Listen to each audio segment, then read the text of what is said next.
लेकिन प्रहलाद अपने ईश्वर के ध्यान में मग्न रहता था।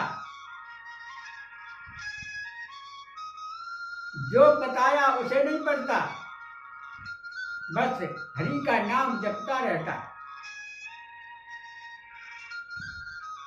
बहुत दिन के बाद हिरण्याकश्यप ने मन में सोचा।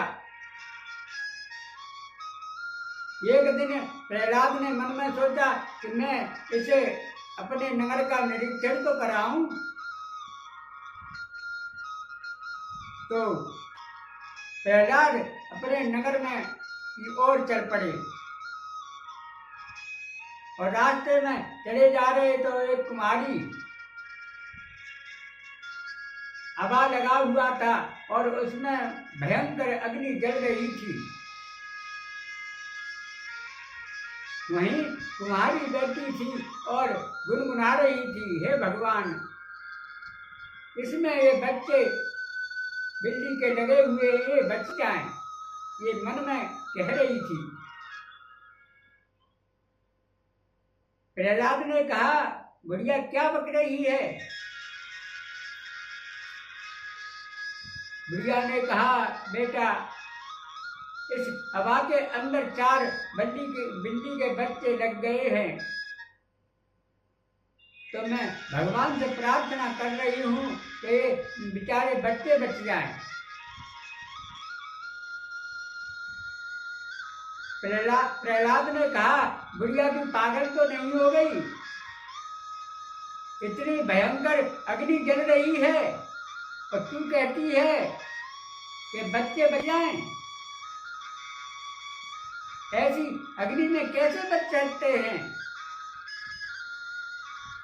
तब उस कुमारी ने कहा कि लाला, प्रभु की कृपा ऐसी है कि उन बच्चों का बाला बाप नहीं होगा, वो बच जाएंगे। तो प्रहलाद ने कहा, ठीक है, अगर बच्चे बच गए तो बुढ़िया तू बच जाएगी और बच्चे मर गए तो तू जीवित नहीं रहेगी। और ये बता, कितने दिन में ये हवा खुलेगा? कुमारी ने कहा, 8 दिन में आना, क्योंकि ये ठंडा भी होगा। ठीक है। प्रहलाद कहकर चले गए और बुढ़िया मन में सोचने लगी कि ये बड़े बलवान का पुत्र है, ये मुझे जिंदा नहीं छोड़ेगा। हिरण्याकश्यप बहुत भयंकर राजा है, उसका पुत्र है। हे प्रभु, ये मेरी जान बचानी है तो बच्चे जीवित निकल जाएं। 8 दिन हुए और प्रहलाद फिर वहीं आ गया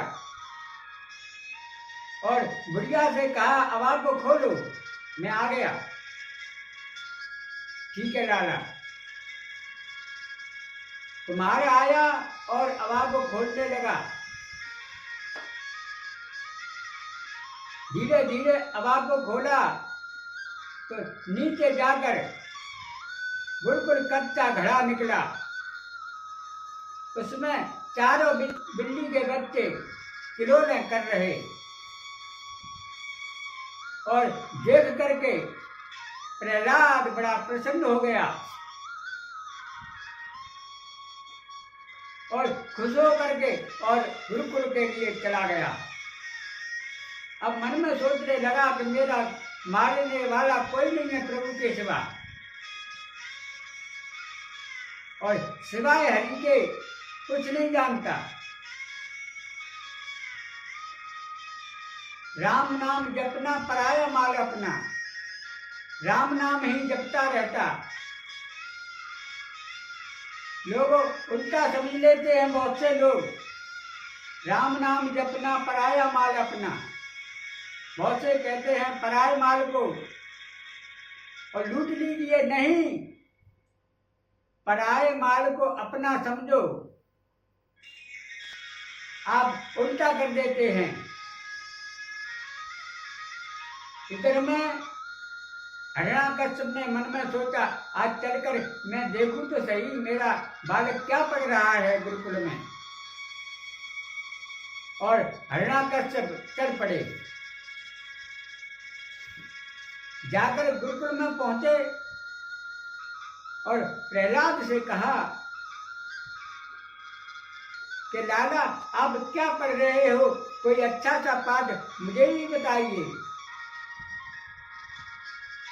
प्रहलाद ने कहा, पिताजी माँ बाप अपने बच्चों को अंधकुएं में धकेलता जा रहा है, लेकिन आपने बहुत अच्छी बात पूछी है। मैं बहुत अच्छा पाठ पढ़ता हूँ। मैं क्या सिवाय हरि के और कुछ पढ़ता ही नहीं हूँ। इतनी बात सुनी और हिरण्याकश्यप आग बबूला हो गया और कहा, जा अपने गुरु को मेरे पास ला। प्रहलाद जल्दी से गया और जाकर के खंडामृग से कहा, गुरुदेव आपको हमारे पिताजी बुला रहे हैं। इतनी सुनी और खंडामृग दौड़ पड़ा, जाकर कहा, महाराज आप मुझसे कह रहे थे तो मैं ही आ जाता, आपने ये परेशानी क्यों उठाई। तब हिरण्याकश्यप कहने लगा, धिक्कार है तेरे लिए, मैंने तुझे क्या पढ़ाने के लिए अपने बालक को बिठाया और तू क्या पढ़ा रहा है। अरे वो तो मेरे दुश्मन का नाम जप रहा है। इतनी बात सुनी खंडामृग डर के मारे कहने लगा, महाराज एक मौका और दे दीजिए, ऐसी बात कभी नहीं होगी और मैंने आपके बालक को कुछ नहीं पढ़ाया, आपने बताया है उसी को पढ़ा रहा हूं। देखिए कोई सरकार आ जाए, सरकार कहे गामा ने गणेश और उसने कह दिया गामा ने गधा पढ़ाओ तो गधा ही पढ़ाना पड़ेगा। इसलिए सरकार कहती है वही करना पड़ता है।